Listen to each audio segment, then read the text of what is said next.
Hello students, good morning. How are you? I hope you okay.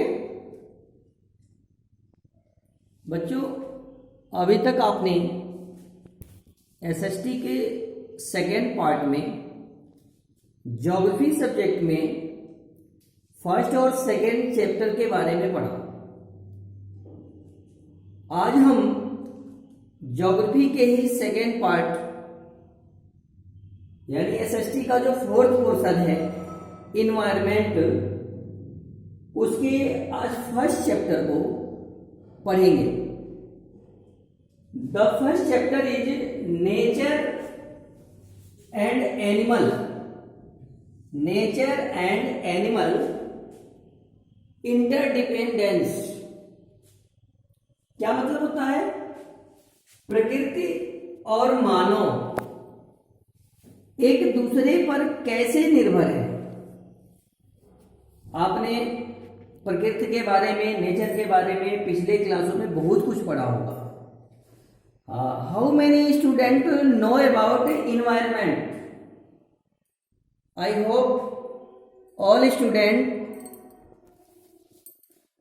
Know about environment.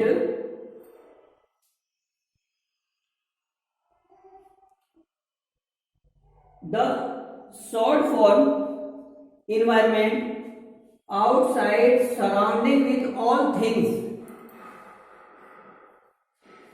हमारे चारों तरफ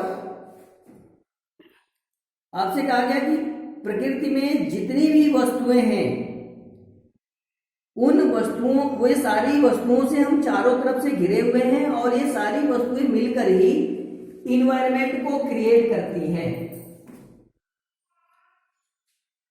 अब सवाल ये पैदा होता है कि ये जो थिंग्स हैं वे कौन कौन से हैं, इनके क्या टाइप्स हैं। तो इन नेचर में पाए जाने वाले all types things divided in two parts, living things, non living things.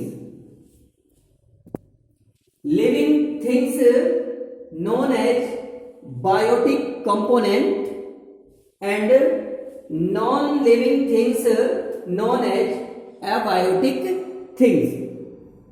यानी जैव तत्व में इसे कहते हैं जैव तत्व और इसको कहते हैं हम अजैव तत्व।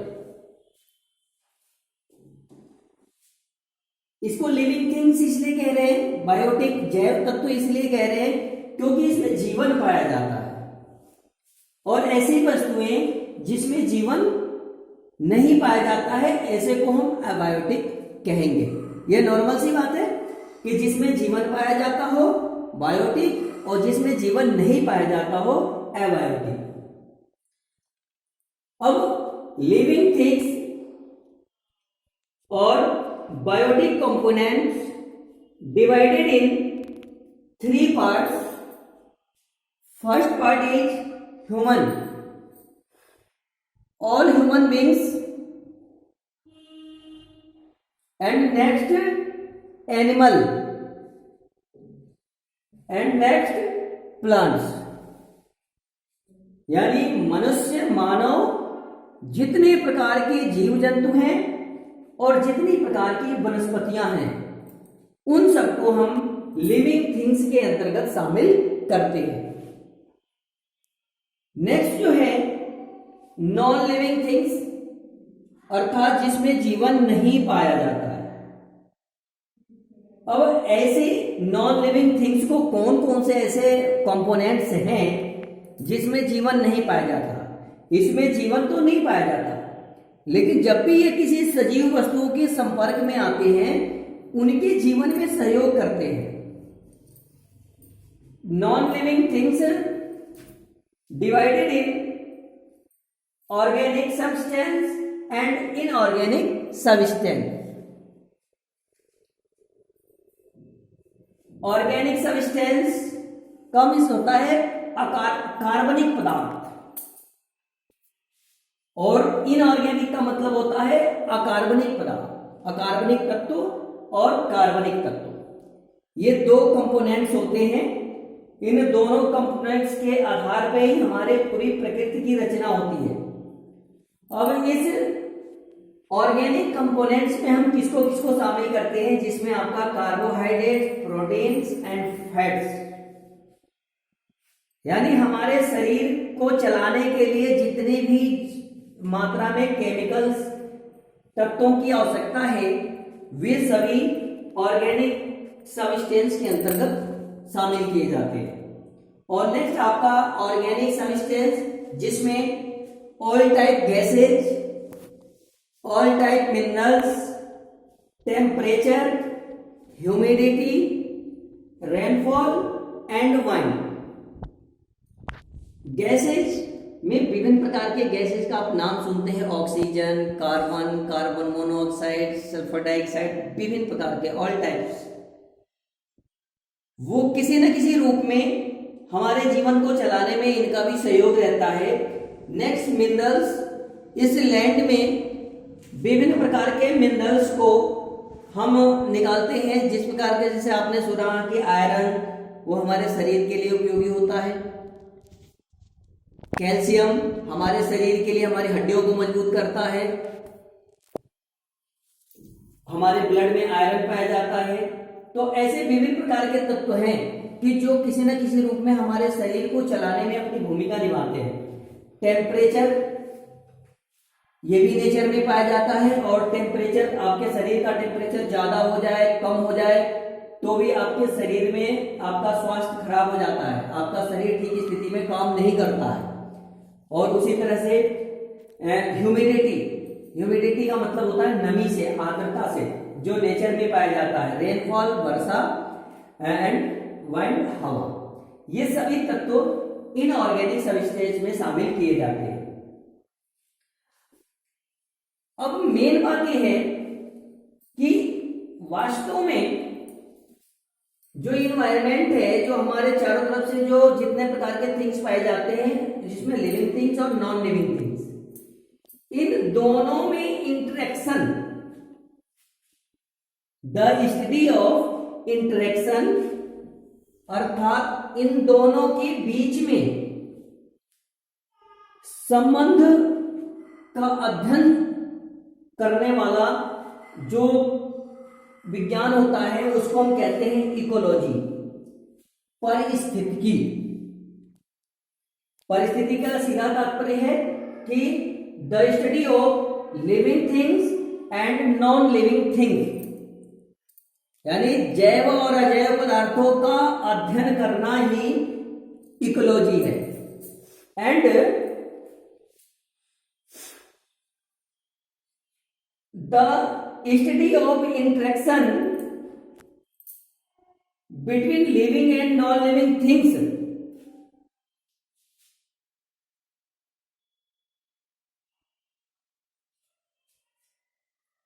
अर्थात इन जैव और अजैव पदार्थों के बीच में जो संबंध है, इस संबंध के जो प्रणाली है, सिस्टम है, किस सिस्टम के तहत, किस प्रणाली के तहत इसमें संबंध स्थापित किया जाता है, उस सिस्टम को हम इकोसिस्टम के नाम से जानते हैं।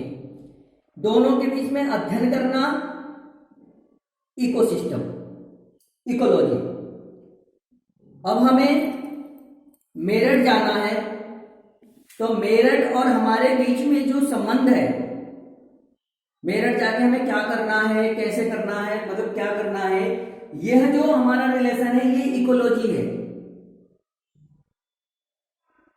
जबकि मेरठ हमें जाना किस माध्यम से है, किस तरफ से जाना है, गाड़ी से जाना है, पैदल जाना है, किस तरीके से जाना है, उस सिस्टम को हम इकोसिस्टम कहते हैं। इस तरह से अब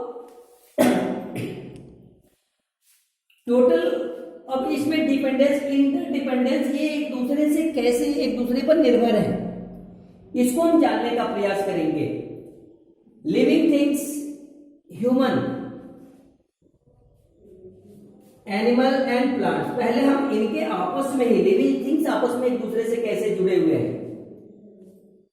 मनुष्य, इसको भोजन के रूप में, साग सब्जी के रूप में, अनाज के रूप में, इसका सीधे रिलेशन है प्लांट से।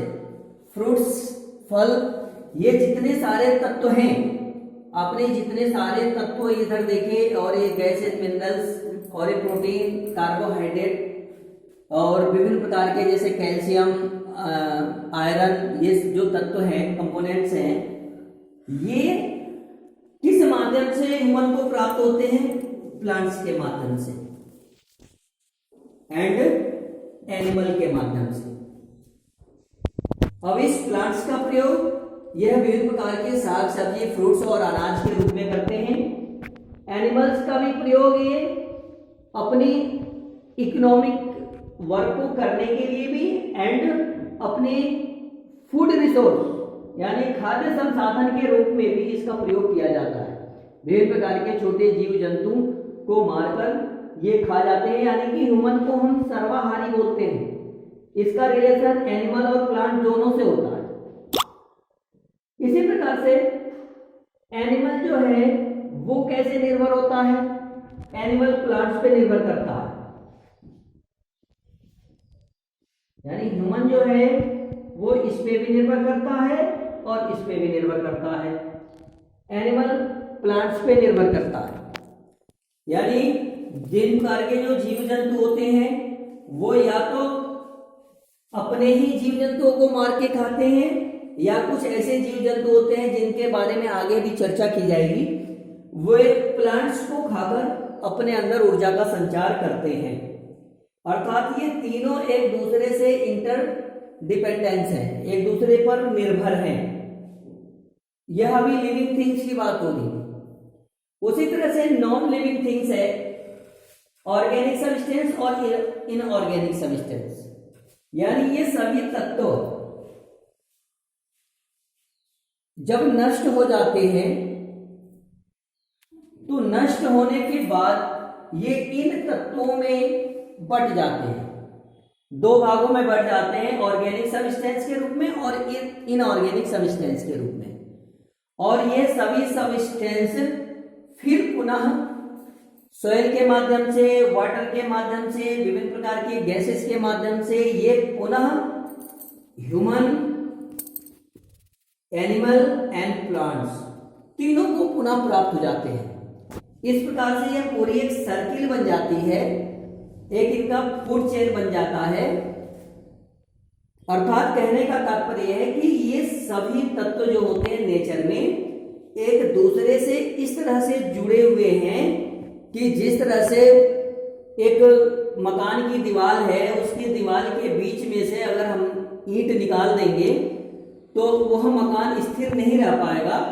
ऐसी स्थिति इस पूरे इन्वायरमेंट की और नेचर की है कि उसमें अगर हम एक भी फैक्टर को किसी तरह से डिस्टर्ब करते हैं तो यह सभी फैक्टर मिलकर ह्यूमन, एनिमल एंड प्लांट्स ये तीनों को डिस्टर्ब करता है, क्योंकि इन सारे परिस्थितियों में डिस्टर्ब करने वाले यही है। और सबसे ज्यादा जो सेंटर में है वो ह्यूमन है, यानी इन सबका निर्माण एक तरह से समझो कि किसके लिए बनाया गया? ह्यूमन के लिए बनाया गया। यह ह्यूमन ही इन सबको संचालित करता है कहा जा सकता है, या ये सब मिलकर ह्यूमन को संचालित करते हैं। तो इस तरह से यह पूर्ण रूप से एक दूसरे पर निर्भर है। कहीं से भी अगर इसमें इम्बैलेंस की स्थिति आती है, हमारे इंटरेक्शन में किसी प्रकार के कोई भी लूजनेस आती है, इसके वजह से पूरा नेचर इम्बैलेंस होता है। बाकी नेक्स्ट टॉपिक आपको नेक्स्ट क्लास में। Thank you.